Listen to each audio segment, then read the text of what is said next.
Gaskiya ɗan Bello da ƙoƙarinka. Yanda ka iya zama a tsakiyarsu haka. To Allah ya kyauta. Kun ji dai yanda suke cewa su rashin aikin yi ne, rashin abin yi ne, gwamnati ta basu. To ko gwamnati bata basu aikin yi ko sana'an yi ba, sai su caka wa mutum wuƙa ko wayannan abubuwan hannunsa saboda su karɓi abin hannunsu fi sabilillahi. Wannan ba hujja ba ne, kuma ba zai taɓa zama hujja ba.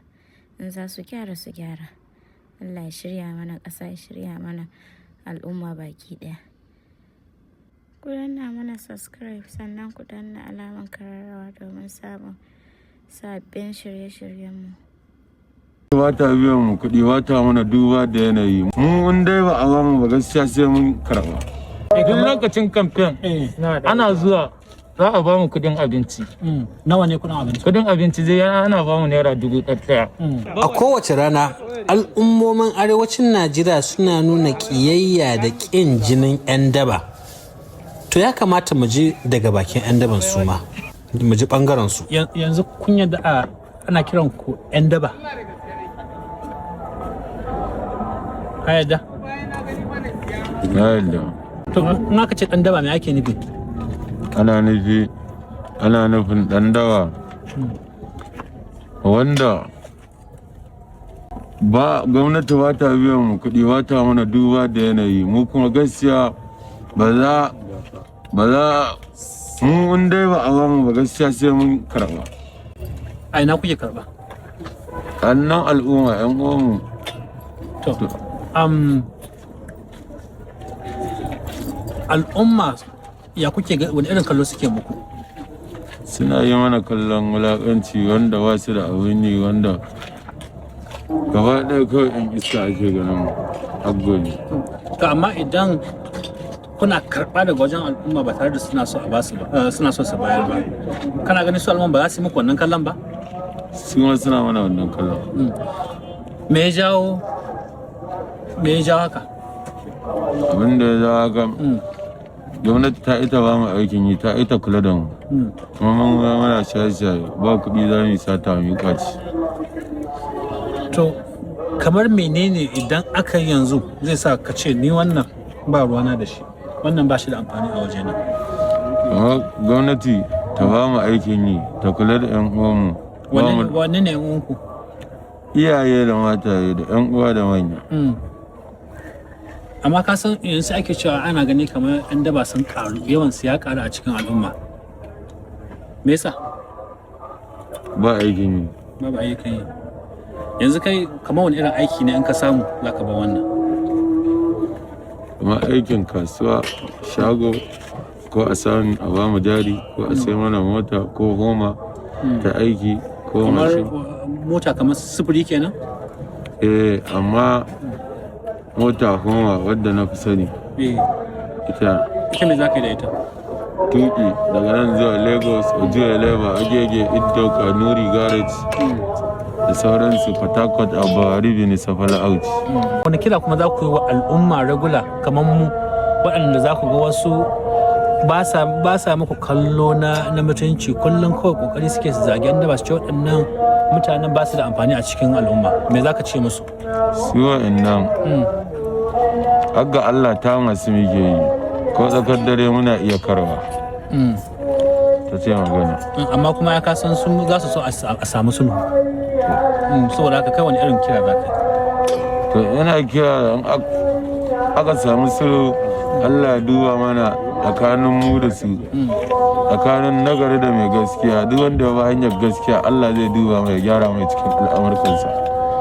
Shi kenan ne yanzu fata na da addu'a na shine Allah ya sa gwamnati ta dubi lamarin ku, a sama muku ayyukan yi, waɗannan abin ku daina su, kuma inda hali kuma zama ku ne masu tsare al'umma a cikin unguwanni. Kamar security kenan, ya kuka gani? Wannan noman ne, dan da ilimin karatun mun yi ba shi da amfani. Rashin aiki ba ƙananan mu ba, yaran mu masu tasowa, mu ba masu ƙannan mu su taso su ci gaba da wannan harka. Idan za a gyara, inda ko mu samu ba ƙannan mu dai a saita musu rayuwar. Yanzu shi wannan ma kuma ya kamata a duba. Wannan shi me ake kiransa? Wannan wannan kamu uku. Me ba gibi ba? Shi me ake yi da shi? Wannan shi suka ake yi ko sara?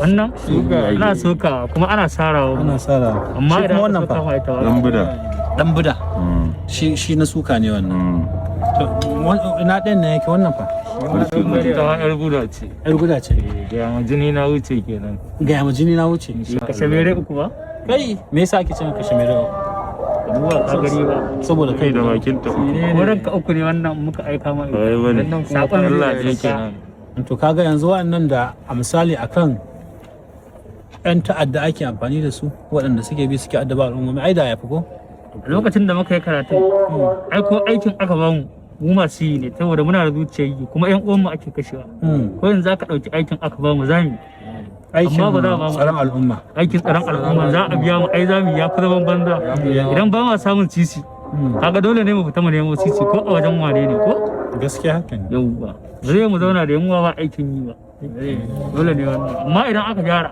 ga kannan mu masu tasowa na mu ne ma babban abin duba mu da yanzu da muka taso ko da ƙarfi ko an ba mu ko ba a ba mu ba za mu kwata mu din ma idan aka ba mu aikin yi duk ba za ta kai ga hakan ba ko inda nake so na wa gwamnati don Allah don annabi ta dubi ginoyin Allah most of the Kano state akwai graduate da yawa ni kaina ina da burin karatu amma sakamakon na taso wanda gata shine ya hana ni yin karatu amma har gobe in za a zo a ɗauke ni a mai da ni makaranta na rantse da Allah yaƙi da jahilci ina so amma babban matsala na ban da aikin da zai rike kaina a yanzu na san ban makara ba a karancin shekaru na kai shekara 30 amma Allah yadda zan iya in dai gwamnati za ta taimaka ta duba da yanayi wallahi zan koma makaranta zan ajiye wannan don wannan ba alkhairi bane a wurin duk wani gaye irin saboda an ce matasa su ne kashin bayan al'umma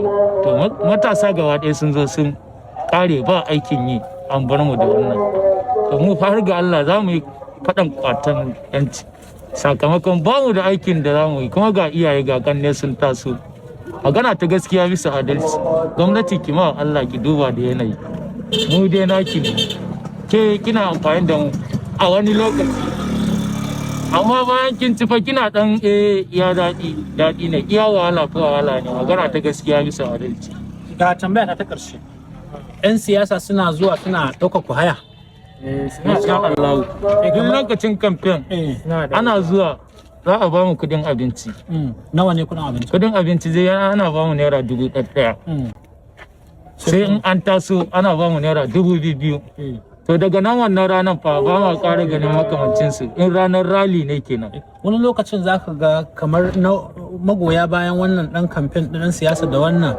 sun an ji an haɗe ma wasu ma sun faffaɗi shi wannan nawa ake bayarwa ko shi ma din 3,000 ne dai duka wannan ma naira 3,000 ne in ka cinye fa shi kenan fa sai dai koma aikin ka na da fa ya kuma na kayan mai ko mai ake kan wani abu ba wani abu su yan siyasa suna ba ku kayan mayan ko kuma suna ba ku kuɗin ku saya ne suna ba ku kuɗi gaskiya suna ba mu kuɗi mu sayi kayan maye in muka fita daga hayyacin mu duk abin da suka ce mana fushi muke yi to amma duba da yadda abin da suke bawa ɗan kaɗan ne da kuma suna kuma dawowa suna kuma ƙara dawowa yaushe za ku ce kai da Allah ku wallahi ba ma samu kuma da gwajin ku abin ya isa haka yawwa ranar da gwamnati insha Allah ta waiwaye gayu ta mana ko da wurin ta kafa mana kamfani ko ta ebe mu ta ba mu aikin yi insha Allah daga rana kai ko bata mana haka ba mun yi ladama ma a yanzu insha Allah saboda haka matsalar daba ba matsalar gwamnati bace kadai ba matsalar al'umma bace kadai